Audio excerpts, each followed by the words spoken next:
So the problem was with the whole war thing and everything like that we were going through. This we sort of brought this upon ourselves. How? Because we went a few years convincing ourselves that we were being ravaged by a plague. Now it's true that the China virus thing was bad for certain people, but it was bad for the people who were vulnerable, the type of people who were most vulnerable. I remember around Passover time, with the whole China virus thing going on, everything being closed and people stitching on each other and police enforcing this, taking a walk just a little bit because they let me leave to go shopping for whatever reason. And thank God I didn't believe in that whole uh, lock the kids up in the room if they're in quarantine with a parent. Never did that. We didn't obey those rules, obviously. I thought it was torture. Thank God we have a nice area around the house where there was enough children and the neighbor children. So even though they weren't letting the kids go to school, they still had a large enough social environment that they did not suffer the terrible things that you see that happen to kids who are actually put into isolation and quarantine and other things by their parents because they're convinced to do it. I wasn't an anti-vaxxer so heavily. I just said for every medical decision, ask your doctor. It was my wife who was more anti the vaccinations than I was. Lemaisa, that meant that no one got it, but still, it was because she was the one who was too concerned, and also with the pregnancies and everything like that, it was just too freaky. Now, we've spent so much time convincing ourselves that things were bad, that right hand does one thing, left hand does the other thing with the regime here in Israel and the American regime.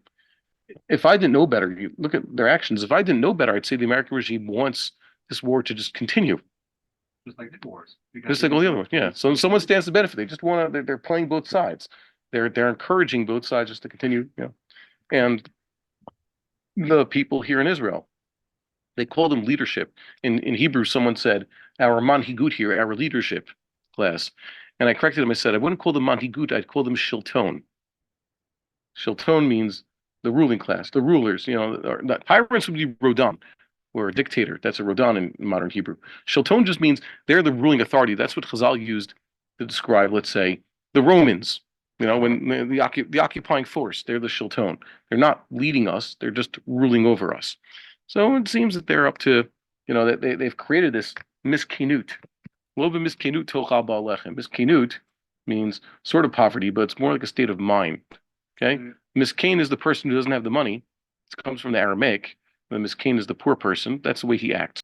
Yeah, government creates crisis so that people become more reliant on government.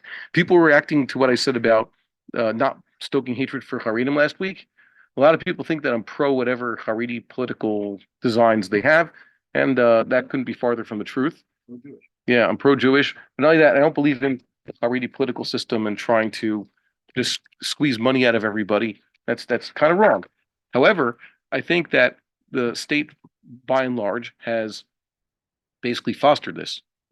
There's a welfare state. What's the problem with the welfare state in America? Well, Thomas Sowell. What's his one of his most well-known ideas? But he developed it with his chevra there. What's his face? The earlier one, the Jewish economist, the bald guy. Friedman? Yeah. So that was his Rebbe, right? So they were pointing out, no, technically speaking, it was. So they were pointing out the welfare state as it was created in America created whole populations that become reliant, and also they keep themselves condemned to poverty and lack and low education, basically lower class, and they're encouraged to be that way. Yeah, yeah, yeah. It's better to be unmarried with a lot of well, basically out of wedlock children, what they used to call bastard children, and encourages that. So too, we have a welfare state here in Israel that encourages these things. The welfare state, and it's a negative feedback loop.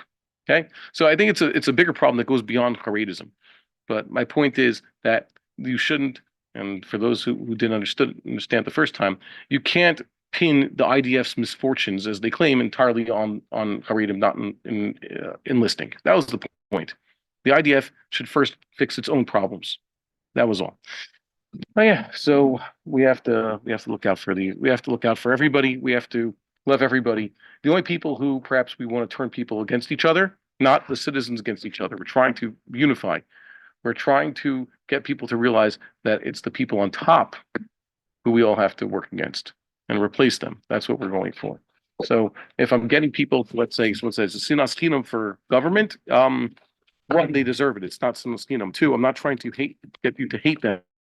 Trying to get you to be wary of them.